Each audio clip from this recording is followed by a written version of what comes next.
Good morning, everyone. My name is Tara Bell, and you're watching the Valley Zone SVTV. Today is Thursday, April 6, 2017. The current temperature outside is 40 degrees. It feels more like 34. And today we are here at Kat Cannell's place, one of the great women that are about to take off on a 900-mile horseback expedition. Make sure you stick around for our interview with her in just a little bit. Now, like I said, this weekend is shaping up to be a great weekend here in the Valley, so let's check out the weather.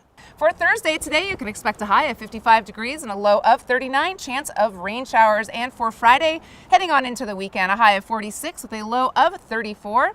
Saturday, they are actually calling for some snow showers, 1 inch of snow calling for throughout the day, high 44 and a low of 26 degrees. Now to round out the weekend, you can expect a high of 45 degrees and a low of 22 with partly cloudy skies.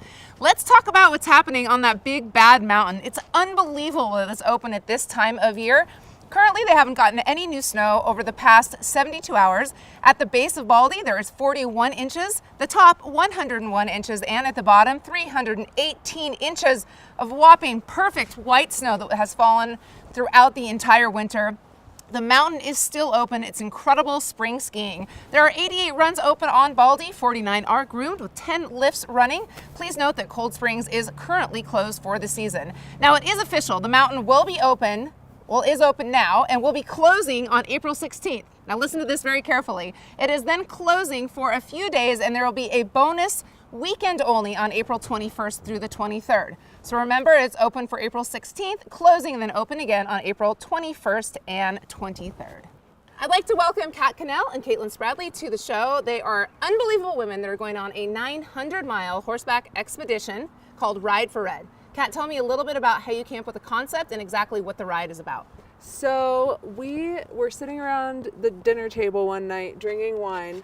We had been talking about going for a long distance horseback ride for a while, and we knew that this year might be a little crazy snowpack. So instead of leaving from home and going somewhere, we decided to start somewhere and come home. And that kind of developed into, okay, well, where do we start and how do we come home? And we decided that we wanted to start in Astoria, Oregon and follow the river drainages, the Columbia Snake and Salmon drainage back home to Stanley, Idaho. And while doing so, we wanted to make a statement about salmon because horses are a microphone. Like, people are drawn to horses. They are an absolute magnet. And everywhere we go, people come up and talk to us. And we decided to use that as like a power tool and decided to speak for the salmon and get the word out there via horse. So you said a horse is a microphone and people are drawn to horses. Are you sure it's not your smiles? Like, are you sure it's the horse?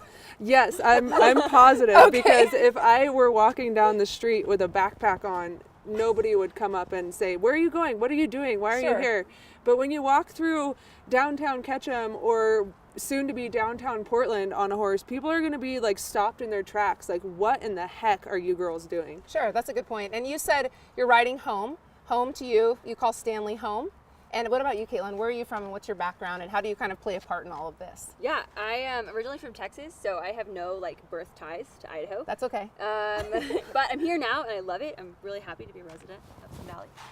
But I came into this because I met Kat. We went on a horseback ride, and it was kind of crazy how instantaneously we became just really great friends. And she had all these awesome ambitions to do long distance rides. And when she came home, I was like, I want to be a part of that. Let's plan something and do something big together. And here we are with this really massive project. It's massive and it is big. 900 miles on horseback is a long ways. How do you plan for something this massive? A lot ahead of time. Sure. Just a lot of forethought. Kat's been spending a ton of time planning our map. We've been communicating with a lot of people about resources that we may need, preparing our horses and getting them in shape. Right. There's just a lot to think about as far as food and just logistics of everything that we need to do. So logistics, I've told a couple people about this and they're like, well, do they sleep on the horse? Like, where do they go to the bathroom? Like, what do they do? So we sleep under them. Tell me a little bit about, so you ride all day, you have to eat at some point, so how does that work? For the efficiency of the horse, you want to make the day as short as possible, if that makes any sense, of riding anyway. And we're doing 20 to 25 mile days consistently.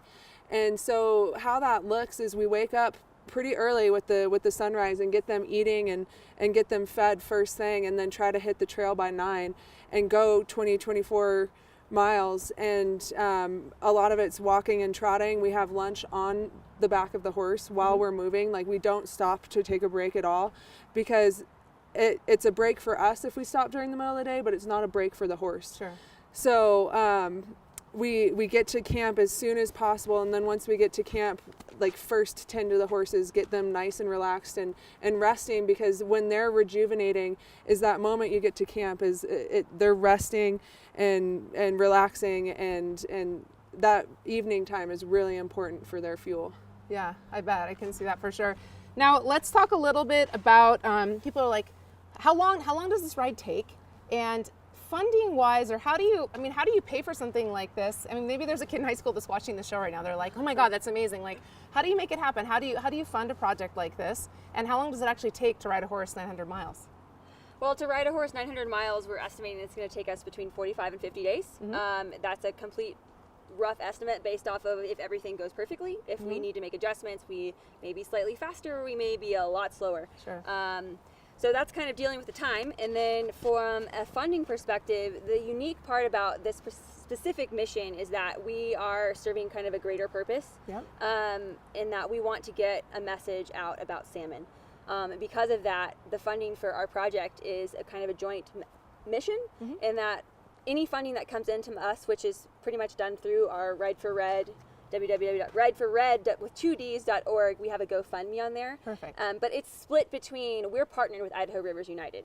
And so Idaho Rivers United, half of any donation goes to them to fund what their mission and what their organization is about. And half of the donations goes toward funding just the plain old logistics of just getting 6 horses and 3 girls from the ocean back to Stanley, which is a considerable amount of equipment and provisions and just general Everything.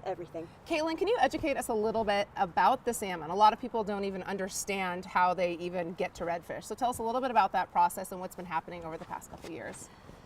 Salmon are incredible fish, and especially they are culturally, economically, ecologically, in so many ways, just extremely important to the Pacific Northwest and Idaho.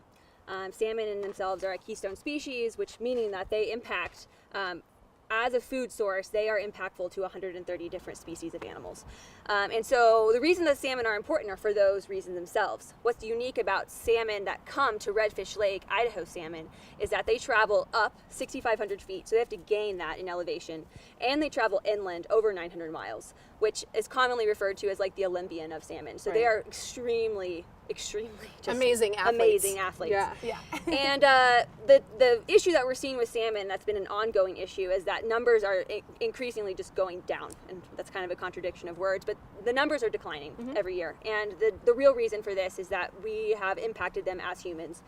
And so what we're trying to do with this project is open a conversation, and not even open it, but like come to a point where two really sides of the conversation can come together and come up with a solution, because at the rate we're going, we're going to lose salmon. Right. So we need to start having some action that actually benefits recovery of our So fish. your ride is a call to action. It's opening a conversation. It's creating awareness. Yes. All of those things. What we're really trying to do is, right now, the Pacific Northwest is extremely divided. There's 2 polarized sides happening here.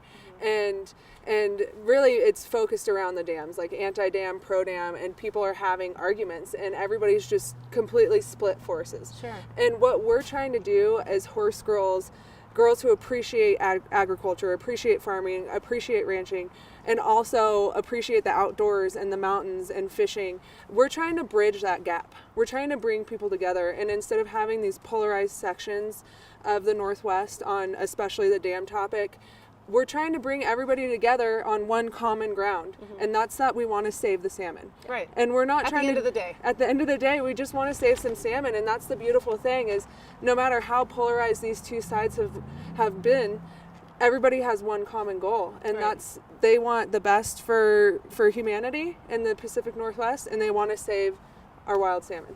Awesome. One thing I wanted to ask you about is I know one of your very important horses has recently been injured, and you have a new horse that you're getting ready for the ride. Yeah. Has that put all kinds of crazy amounts of stress on you, or have you like gotten through that and now you're like, okay, let's, we're gonna do this? Both. Kind of like the salmon. We're gonna hit obstacles. We're gonna hit moments where it looks like almost impossible to keep going with this journey. And so just like them, we're trying to be as resilient as possible and keep moving on, keep swimming upstream. And so my horse Tracy bowed a tendon 3 weeks before we were to depart. So after like getting life together and figuring stuff out, Caitlin gave me a hug and she said, "Come on, Kat, let's go figure this out." Yeah. We drove to Boise and we picked up a horse named Trixie. Trixie. And Trixie, believe it or not, looks exactly like Tracy. Oh.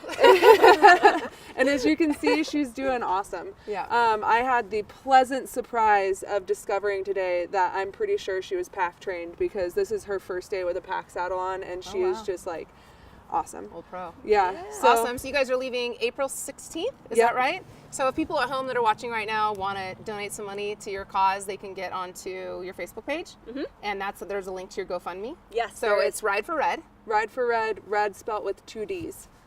2 D's red. Yeah. 2 D's red. Look for that. And I just wish you guys the best of luck. I know you're going to do it, and I know it's going to be killer. And I think more is attracting than just these beautiful horses, these beautiful smiles and great energy. And you guys are gonna do great. Thanks. Thank Good you. luck. Thanks for coming Tara. on today. Appreciate it. Thank Yeah, you you so bet. much. Now, if you guys want to learn more at home about what is going on with the salmon, there's a really unique event tonight at Whiskey's at 5 o'clock. The presentation is called Born to be Wild, History, Status, and Recovery of the Wild Chinook Salmon in Central Idaho. This will be a really informative event and talk, and it is free at Whiskey's at 5 o'clock p.m. Also tonight from 6 to 8 at the Cornerstone is round 2 of Idaho Base Camp's Humming Bull Story Competition. The theme is Handle with Care, and there are some great prizes to be won. On Friday, you can catch McKenna Faith playing at the River Run Lodge for après ski from 2:30 until 5:30 p.m.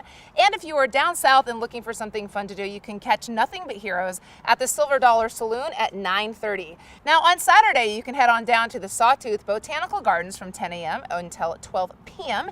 and build birdhouses with your family. And Saturday is the 2017 Sawtooth Galunde Quaffing Championships, not to be missed. $125 per team. It starts at 4 p.m.